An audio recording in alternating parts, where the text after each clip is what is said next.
39esima edizione di Agrimont. Amici di Verde Nord-Est, ci troviamo a Longarone, siamo qui per la fiera dedicata all'agricoltura di montagna. Io sono in compagnia del presidente di Longarone Fiere, diamo il benvenuto a Giorgio Balzano. Allora, presidente, una grande fiera che devo dire ogni anno riesce a richiamare anche molte istituzioni, abbiamo qui il presidente Zaia, ma non solo, assessori, vediamo consiglieri regionali, sindaci, insomma un grande successo. Ma noi siamo contenti e che sia presente il governatore e l'assessore vuol dire che c'è attenzione della regione nei nostri confronti, una fiera ovviamente che ha un suo contesto in montagna ma non solo in montagna, 39esima edizione, 270 marchi esposti, 140 ditte di cui 14 regioni, 13 paesi europei, per cui sono numeri importanti. Ringrazio veramente di cuore le aziende espositrici perché sono loro il fulcro, sono loro che ogni anno portano ovviamente innovazione e novità nel settore agricoltura, che è importantissimo in montagna perché il turismo, l'ambiente rimangono in piedi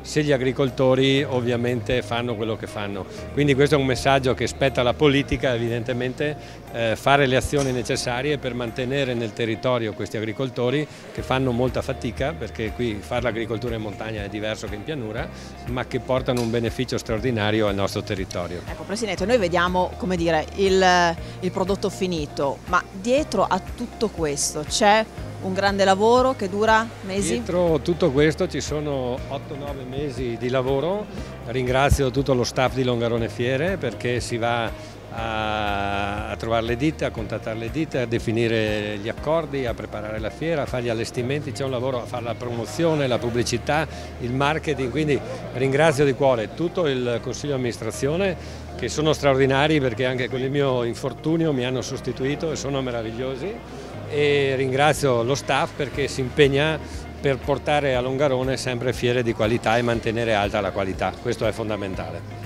Progetti per il futuro, Presidente? Progetti per il futuro, bisognerà pianificare un nuovo piano industriale che preveda uno sviluppo infrastrutturale della fiera, quindi qui chiediamo l'aiuto alla Regione e il Governatore è qua anche per questo, per migliorare l'infrastruttura che ovviamente ha i suoi anni, soprattutto in alcune parti, e per poi promuovere sempre più l'internazionalizzazione per le fiere della Mostra Internazionale del Gelato e della Redamont, che ormai hanno un palcoscenico che deve essere assolutamente internazionale, anche attraverso il supporto della Camera e Commercio, della Regione stessa, perché ormai noi dobbiamo essere sul mondo pur con il nostro connotato di piccola fiera di qualità. Ma di nicchia?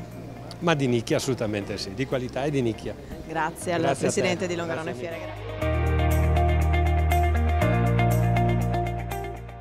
È una fiera che cresce bene, quindi i miei complimenti agli organizzatori e al suo Presidente. È una fiera che parla a livello internazionale, partiamo dalla Mostra del Gelato per arrivare da Redamont e quindi Agrimont e molto altro ancora.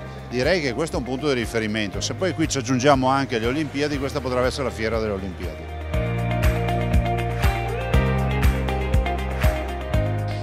Agrimont non è solamente esposizione e vetrina di tutto quello che riguarda la montagna, ma ci sono anche molti eventi collaterali come convegni e come la consegna di un premio a Donata Pancera, che ho qui al mio fianco. Le è stato appena consegnato il premio giornalistico Ivano Pocchiesa per l'attenzione e il contributo al mondo del gelato artigianale nella sua attività giornalistica. Perché gelato artigianale? Perché naturalmente qui a Longarone, oltre ad Agrimont, c'è un'altra che forse è la più celebre, insomma, delle fiere, che è la MIG, la mostra del gelato artigianale. Contenta di questo premio? Sì, sono molto contenta. Io provengo da una famiglia che fa gelato da 120 anni, per cui mio nonno cominciò a Vienna, diciamo, e poi dopo la prima guerra mondiale abbiamo aperto a Grado e quindi io ho seguito un po' questa attività, ecco. In questo contesto Longarone penso ho diretto un po' le aziende di famiglia prima, poi sono andata in giro per il mondo, in Inghilterra, ho aperto 16 attività con il mio nome in Giappone, sì, e anche a Singapore, e contemporaneamente diciamo io ho studiato a Udine lingue, diciamo, e ho cominciato a scrivere per le riviste del settore, per Bar Giornale, per Pasticceria Internazionale, eccetera. Ho scritto anche diversi libri e sono molto contenta perché è dagli anni '80 che faccio anche la giornalista, diciamo così, non a tempo perso ma a tempo pieno, ecco. Quindi lei ha scritto di gelato, ma una sua opinione su questa fiera? È riuscita a fare un giro, ha dato un'occhiata? Sì, ho appena fatto un giro e devo dire che sono rimasta veramente molto colpita perché io conosco la MIG da sempre praticamente, però non conoscevo questa fiera e devo dire che hanno fatto un gran bel lavoro, ho visto tantissimi macchinari, è una fiera dal grande valore aggiunto, diciamo.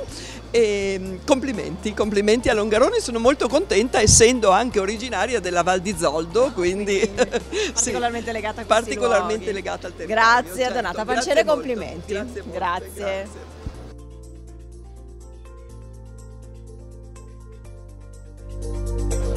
Qui ad Agrimont anche Giuseppe Pana, assessore all'agricoltura della Regione Veneto. Allora, in che modo la Regione sta vicino, anche attraverso il piano di sviluppo rurale, alla montagna? Beh, diciamo che il 35% dei fondi europei del piano di sviluppo rurale viene nelle zone montane, quindi nel miliardo 169 milioni abbiamo il 35%, quindi 120 milioni già dati nelle aree montane in questo momento per investimenti, per mantenimento comunque del lavoro in montagna, per comunque l'avvicinamento dei giovani a queste attività. Ricordo a tutti 2.700 nuove imprese gestite da giovani in Veneto negli ultimi 3 anni, 27.000 domande già comunque pagate e quindi sicuramente una risposta importante sul territorio e una fiera come quella di Agrimont oggi qui a Longarone dimostra l'effervescenza anche di questo territorio legato soprattutto al mantenimento degli allevamenti, al mantenimento della zootecnia, ma anche passa attraverso la gestione delle foreste, quindi del legname, e nello stesso tempo la pulizia dei pascoli, il mantenimento dei pascoli con le indennità compensative che danno un valore veramente aggiunto economico alle nostre imprese, che ricordo a tutti i cittadini veneti sono imprese particolari perché gestiscono territori idrogeologicamente importanti e instabili e che quindi devono essere mantenuti, ma allo stesso tempo è un lavoro molto più duro degli agricoltori e allevatori in montagna rispetto ai colleghi di pianura.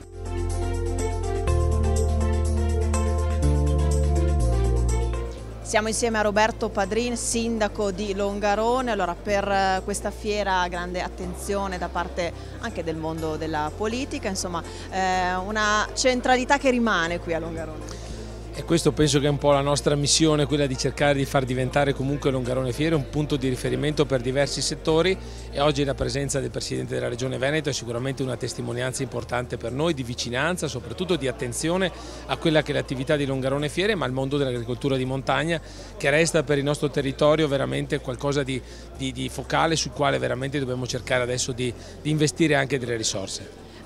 Agricoltura in montagna che cosa significa? Significa tanto, significa valorizzazione del territorio, tutela del territorio, salvaguardia del territorio, sono tutti aspetti che ovviamente dobbiamo cercare di promuovere e di dare la dovuta attenzione, soprattutto nei confronti dei nostri giovani, perché questa è anche un'opportunità di lavoro che costa grande sacrificio, però penso che possa dare ancora grandi soddisfazioni. E con le parole del sindaco di Longarone, amici, noi vi salutiamo qui da Agrimont, ma restate con noi perché Verde a Nord-Est continua.